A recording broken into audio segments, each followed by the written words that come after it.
ಸ್ಕಾರ್ಫೇಸ್ ಇದು ಒಂದು ಕಾಡಿನ ರಾಜನ ದಂತಕತೆ.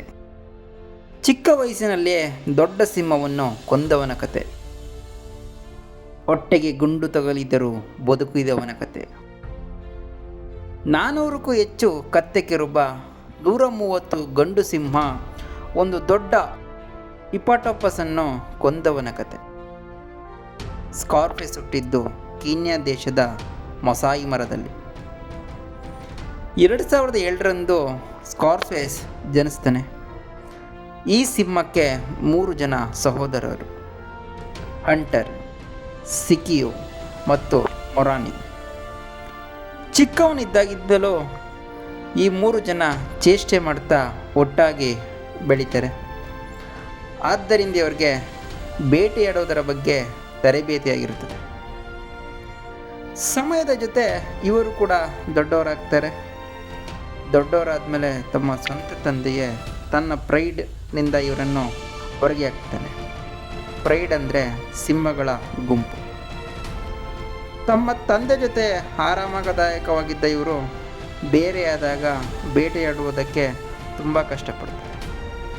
ಇಲ್ಲಿ ಬೇರೆ ಸಿಂಹಗಳು ತಮ್ಮ ಮೇಲೆ ದಾಳಿ ಮಾಡುತ್ತೆಯೋ ಅನ್ನೋ ಭಯ, ಇಲ್ಲಿ ಆಹಾರ ಸಿಗುತ್ತದೆಯೋ ಇಲ್ಲವೋ ಅನ್ನೋ ಭಯ. ಕೊನೆಗೆ ಬೇರೆ ಪ್ರಾಣಿಗಳು ಬೇಟೆಯಾಡಿದ ಪ್ರಾಣಿಗಳನ್ನು ತಿಂದು ಬದುಕ್ತಾ ಇರ್ತವೆ.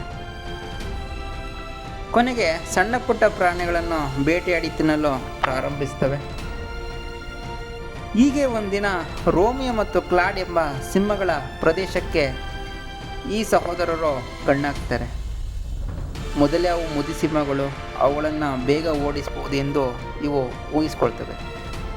ಆದರೆ ಅದು ಸುಲಭದ ಮಾತಾಗಿರಲ್ಲ. ಆ ಸಿಂಹಗಳು ತುಂಬ ಬಲಶಾಲಿಯಾಗಿರ್ತವೆ, ಜೊತೆಗೆ ಸಾಕಷ್ಟು ಅನುಭವವನ್ನು ಹೊಂದಿರ್ತವೆ. ಈ ಕಾದಾಟದಲ್ಲಿ ರೋಮಿಯೋ ಮತ್ತು ಕ್ಲಾಡ್ ಸಿಂಹಗಳು ಸ್ಕಾರ್ಫೇಸ್ ಸಿಂಹವನ್ನು ಎತ್ಕೊಂಡು ಹೋಯ್ತವೆ. ಸ್ಕಾರ್ಫೇಸ್ನ ಸಹೋದರರು ಸ್ಕಾರ್ಫೇಸ್ ಸತ್ತೋಗಿದ್ದಾನೆ ಎಂದು ಭಾವಿಸ್ತಾರೆ. ಆದರೆ ಅಲ್ಲಿ ಆದದ್ದೇ ಬೇರೆ. ಸ್ಕಾರ್ಫೇಸ್ ಸಿಂಹ ರೋಮಿಯೋ ಸಿಂಹವನ್ನು ಸಾಯಿಸ್ತದೆ. ಇದನ್ನು ಕಂಡ ಕ್ಲಾಡ್ ಸಿಂಹ ಪ್ರಾಣಾಪಾಯದಿಂದ ಓಡೋಯ್ತದೆ. ಈ ಕಾದಾಟದಲ್ಲಿ ಸ್ಕಾರ್ಫೇಸ್ನ ಮುಖದ ಕಣ್ಣಿನ ಮೇಲೆ ದೊಡ್ಡ ಗಾಯವಾಗುತ್ತೆ. ಆದ್ದರಿಂದ ಇದನ್ನು ಸ್ಕಾರ್ಫೇಸ್ ಅನ್ನೋದು. ಈ ಕಾದಾಟದಿಂದ ಸ್ಕಾರ್ಫೇಸ್ ಇಡೀ ಜಗತ್ತಿಗೆ ಪರಿಚಯವಾಯ್ತಾನೆ. ಹೀಗೆ ಸ್ಕಾರ್ಫೇಸ್ ಮತ್ತು ಅವನ ಸಹೋದರರು ಬೇಟೆಯಾಡುತ್ತಾ ಬದುಕ್ತಾ ಇರ್ತವೆ. ಬೇರೆ ಪ್ರೈಡ್ ಸಿಂಹಗಳು ಈ ಸಿಂಹಗಳ ಮೇಲೆ ದಾಳಿ ಮಾಡಲು ಪ್ರಯತ್ನಿಸಿದಾಗ ಸ್ಕಾರ್ಫೇಸ್ ತನ್ನ ಗುಂಪಿನ ನಾಯಕತ್ವವನ್ನು ವಹಿಸಲು ಯಾವಾಗಲೂ ಮುಂದೆ ಬರ್ತಾ ಇರ್ತಾನೆ. ಅಂದರೆ ಒಂಥರ ಭಯವೇ ಇಲ್ಲದ ಸಿಂಹ ಎಂದು ಈ ಸ್ಕಾರ್ಫೇಸ್ನ ಹೇಳ್ಬೋದು. ಈಗ ಇದ್ದಾಗ ತನ್ನ ಸಹೋದರ ಮೊರಾನ ಕಾಣೆಯಾಗಿಬಿಡ್ತಾನೆ. ಉಳಿದ 2 ಸಹೋದರರ ಜೊತೆ ಬೇಟೆಯಾಡುತ್ತಾ ಸ್ಕಾರ್ಫೇಸ್ ಜೀವನ ಸಾಗಿಸ್ತಾ ಇರ್ತಾನೆ. ಒಂದು ದಾಳಿಯಲ್ಲಿ ತನ್ನ ಕಾಲಿಗೆ ಬಲವಾದ ಗಾಯ ಮಾಡಿಕೊಳ್ಳುತ್ತೆ ಸ್ಕಾರ್ಫೇಸ್.